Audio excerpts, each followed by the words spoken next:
Welcome to Why This Keeps Happening. From trauma to transformation, the podcast that helps you break free from repeating patterns and create the life you want through our 5-stage process. We're Mark and Lynetta. And today on this deep dive, we're opening up a guide that honestly feels like a bit of a lifeline. Yeah. It's technically titled, When You Love Her and Nothing Seems to Work. And such a heavy title. Right. And while the cover says it's a field manual for men, I really think by the time we're done here, you'll agree this is basically a manual for being human in any relationship. Absolutely. And I want to pause on that title for a second.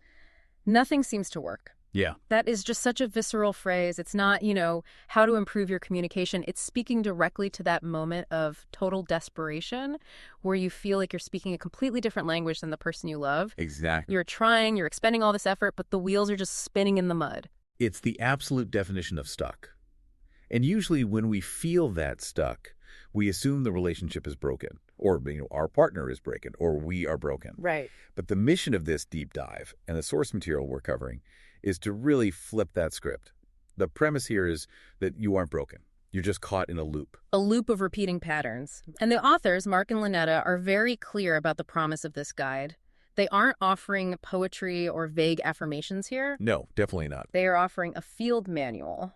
Which I love. I love that term because it implies we're in the trenches. It implies that things are messy and we need a strategy, not just sentiment. Precisely. The goal is to help you understand why conflict feels so confusing, like why a tiny comment blows up into a 3-day war, and then give you the actual tools to stop it. So specifically, we're going to break down a diagnostic tool called the 2 Minute Scorecard and a foundational skill called the 3-second pause. Which sounds incredibly simple, but as we'll see, is actually really hard to pull off in the heat of the moment. Oh, for sure. So let's set the context. This guide is written by Mark, specifically addressing men. And he's incredibly vulnerable right in the introduction. He basically says, look, I'm writing this because nobody taught us how to do this. It's a completely valid point. There's no relationship 101 class in high school. Right. Mark admits that for a long time, he was operating on instinct, and his instincts were actually making things worse. Yeah.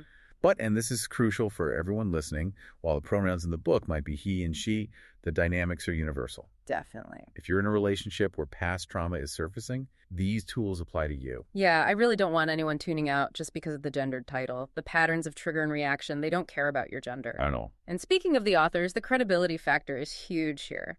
Mark and Lynetta have been married for 12 years. They aren't writing this from some academic ivory tower. They explicitly state that they have walked this path. They're sharing what they actually use in their own home. And they start by sharing their failures, which I find so refreshing. Oh, it's the best. Usually, relationship advice comes from a place of, look how perfect our marriage is. But Mark starts right off by telling us about the pickleball incident. The pickleball incident. I think this is my favorite anecdote in the whole guide because it is so incredibly mundane. Yeah. It's just a normal Saturday afternoon. Set the scene for us. Okay, so Mark and Lynetta are playing pickleball. It's just a fun couples activity. And Mark notices something about her swing.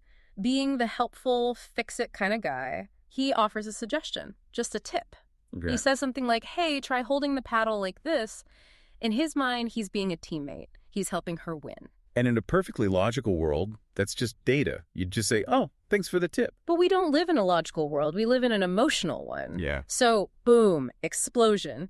She shuts down or she lashes out. Suddenly, he's not a helpful husband anymore. He's a controlling critic. He's always judging her. Wow. And Mark is just standing there, paddle in hand, thinking, I just wanted to help with the backhand. And that disconnect, that gap between his intention and her reaction is where the echoes of the past live. That's the core concept, right? Echoes of the past. It is. Mark explains that she wasn't reacting to Mark, the husband, in that moment. She was reacting to an echo. Right. Maybe a hypercritical parent from 20 years ago. Or an ex who made her feel small. When Mark offered that correction, it triggered an old wound. The echo is just the past layering itself right over the present. Which is why the reaction feels so wildly disproportionate to the event. Like, if I accidentally step on your toe, you say ouch. But if I step on a toe that's been broken 5 times before... You scream. Exactly. You scream. The guide argues that we all have things that shocked us in the past.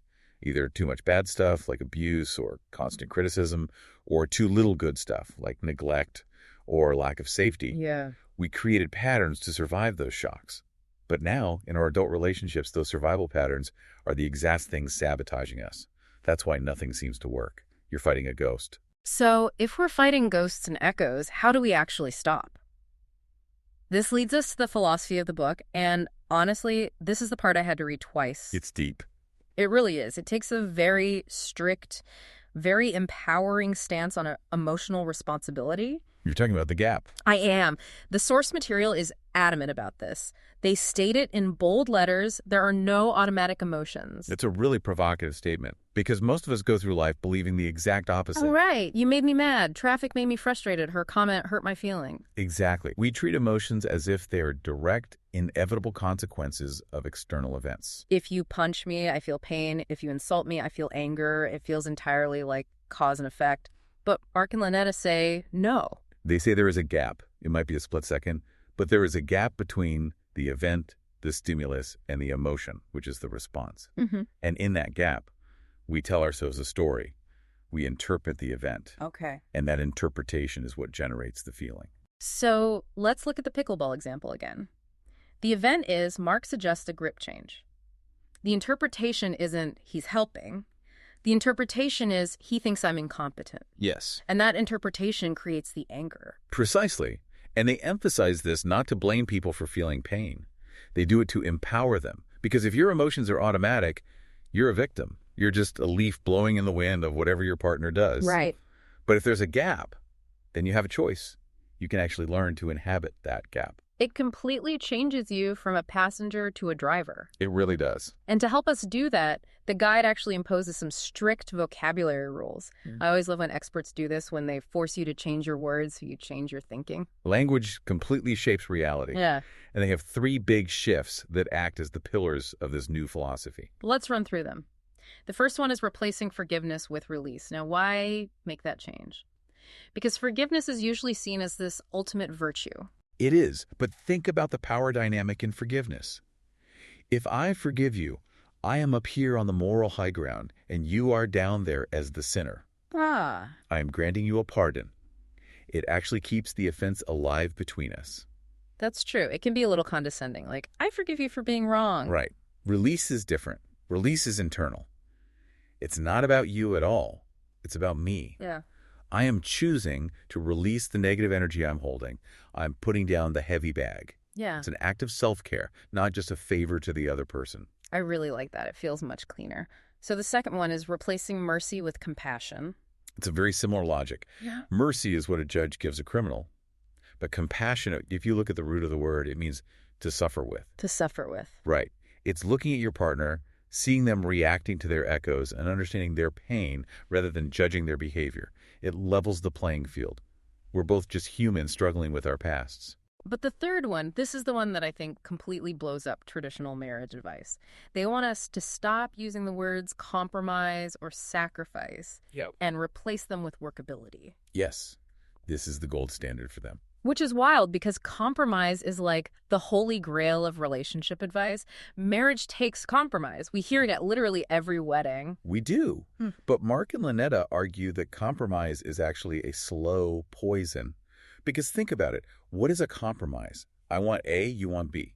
So we settle for C. The classic example, I want pizza, you want sushi, so we get burgers. Exactly. And we both eat the burgers, but we're both secretly a little resentful because neither of us got what we actually wanted. That's it. Compromise is just a ledger of losses.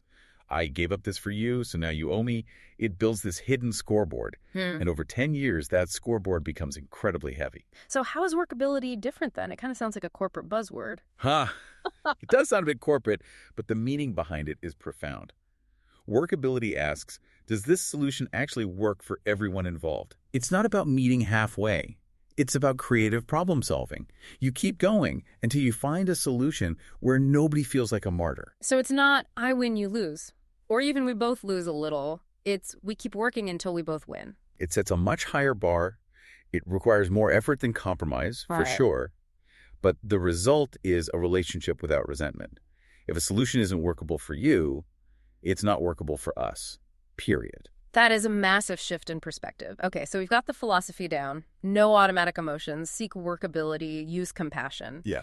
But let's get back to the listener who is sitting in their car right now thinking, this sounds great, but my relationship is a literal war zone today. How do they know if this guide is actually for them? Well, the authors provide a diagnostic tool right in the introduction. It's called the 2 Minute Scorecard. I want to walk through this. I'm going to read the symptoms on this scorecard. And listener, I want you to mentally check these off. Be totally honest. Nobody else is in your head right now. Here are the signs that you are stuck in these patterns. Take your time with these. Number 1, arguments seem to blow up out of nowhere. You're having a nice morning and suddenly chaos. Yeah. Number 2, you feel blamed for things you genuinely don't understand. You're being accused of motives you didn't even have, like the texting incident Mark talked about where he just replies to a text and gets accused of not caring. Right, the classic "you're ignoring me" fight. Number 3, the push-pull dynamic. She pulls you close for intimacy, then suddenly pushes you away or picks a fight. That one is exhausting. Number 4, you feel like you're walking on eggshells. You're constantly scanning the room, monitoring your tone, just trying to avoid the explosion. Yeah. And number 5, apologies don't seem to fix things. You say sorry, but the exact same fight happens again next week. That list is heavy, especially the eggshells one. That is a clear sign of a nervous system that is constantly hyper-aroused. You're basically living in a state of threat. So how do they score this? Is just one check mark a bad sign? They break it down like this.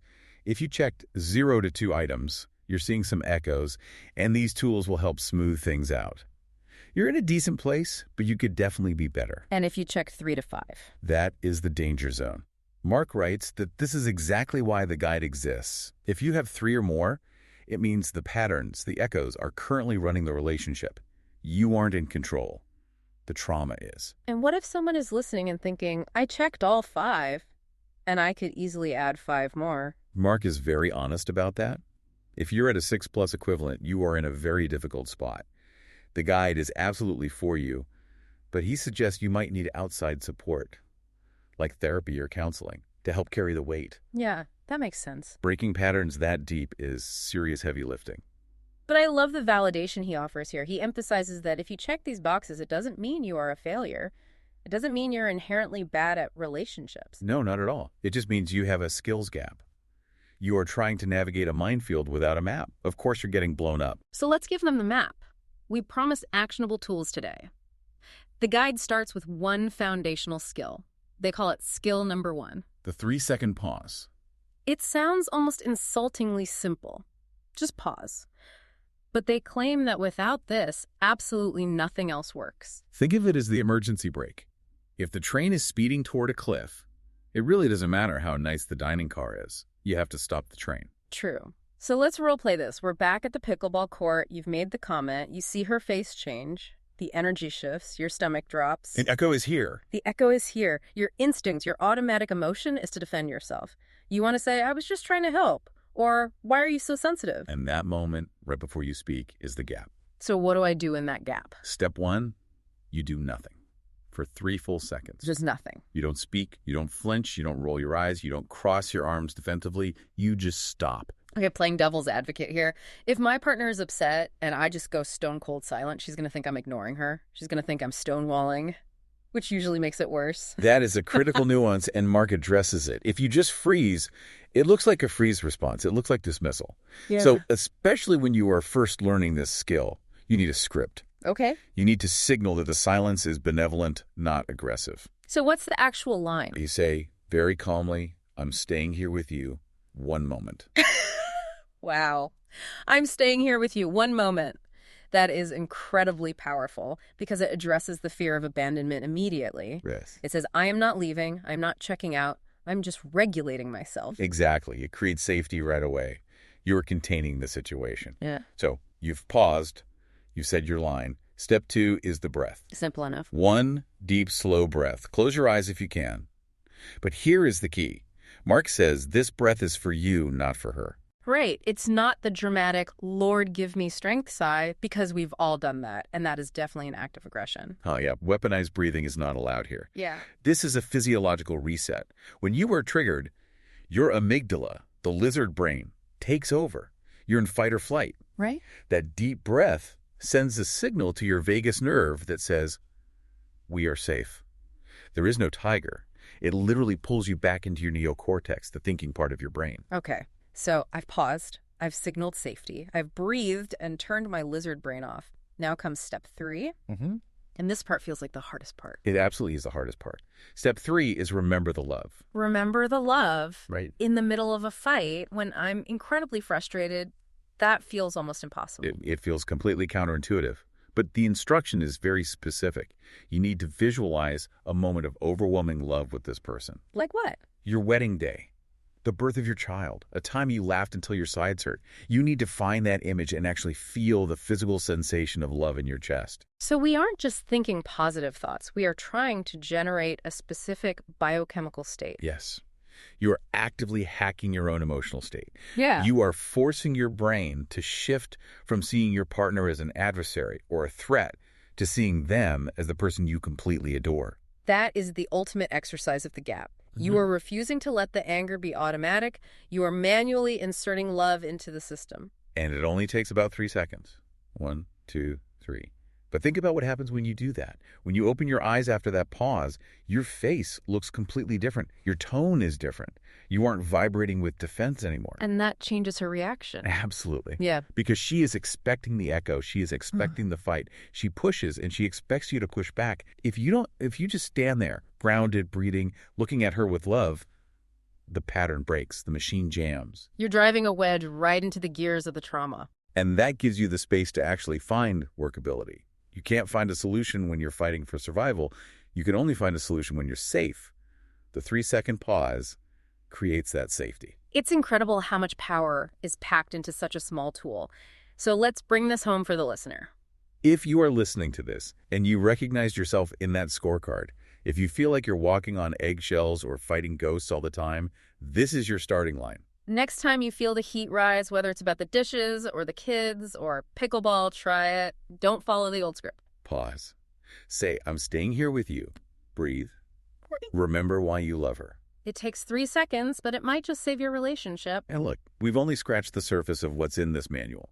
We covered the diagnosis and skill number 1, but there is so much more to this process. Today, we explored the Mansfield Manual and the 3-second pause and discovered that we can choose to be grounded rather than reactive. If you want to dive deeper into these tools, Mark and Lynetta invite you to get your own copy of the full guide at nothingworks.whythiskeepshappening.com. And of course, subscribe to the podcast and leave a review if this helped you. Release the past. Reclaim your power. Start now.